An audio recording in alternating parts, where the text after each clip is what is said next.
So staff compensation and how to create an effective and motivating staff compensation plan is still the number one question I get with any owner or management team that I work with. So I'm going to walk you through what I use to be able to first assess staff, and then that will allow me to create an effective, motivating, and realistic staff compensation that's unique to your providers. So let's take a look at what that looks like. First and foremost, you want to be able to measure your staff performance over a period of time. So I like to look at month by month by month. And then before I'm going to even consider redoing a comp plan, I want to look at least a quarter of data with that provider. So I have a good kind of concept of how are they doing, what are their trends, and it's a good enough amount of data to be able to assess it. So here's a really easy tool I use. We've got Sally and Sue in here to kind of help us out. So all we're going to do is plug in some data that we're going to pull a report from our EMR into the yellow cells. And it's going to populate everything else for us in terms of what we want to measure every single month, provider by provider. So we have a really good snapshot of how productive and how effective our providers are. So very first thing is we're going to actually put in their scheduled hours as well as the hours they actually worked. So depending on your EMR platform, this might say actual hours versus treatment hours or hours worked. And so you can see that Sally was scheduled for 85, she actually worked 41.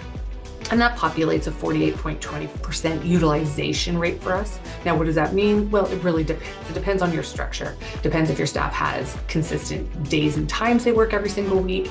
If they are just a commission-based provider, so they only come in when they have patients booked, it really totally depends, but it pulls that up for you so that you can have that context of what their utilization rate. We're going to put in Sally's hourly rate, which is $25 an hour. And we're actually going to put her treatment sales, right? So her total revenue, in this case, treatment sales, her total retail revenue that she sold in the month of January, which was $500 for retail, $10,000 for treatment. We're also going to put in her commission percentage for both of those items. So let's say we give her 10% on retail sales, but we give her 5%, or 10% on treatment, and we give her 5% on retail.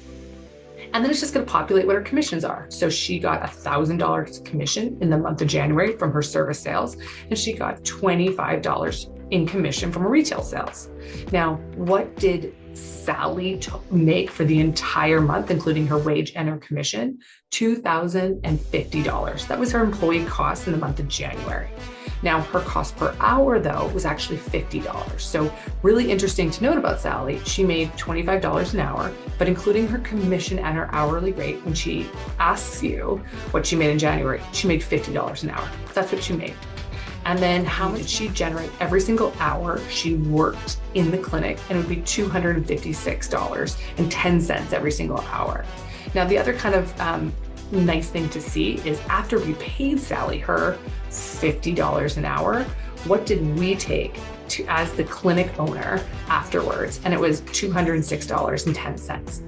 So remember, that's not what we made, okay? That's just after we paid our provider. What are we left with for our overhead marketing, operational, and additional costs that we have in the business? So really nice little snapshot where you can obviously compare providers. Here we have Sally and Sue, see how their revenue generation might have been different. We can see how much they've made per hour after you have the commission and the wage combined would be different.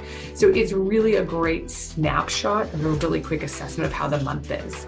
One step further is we can also add our cost of goods and see how that actually impacts the rest of our profitability for that provider. But in this case, I'm just going to start with this and just show you that. Now, it doesn't end obviously just in January. You would do this February, March, April, so on. And we would actually have a summary tab. So all this information just flows into the summary tab so that we can see sort of a year-to-date assessment of each provider and how they're doing. I hope that helps you kind of have a more clear understanding of just how to track staff productivity performance. And if you would like this template, happy to share. Shoot me an email and I'll send it over.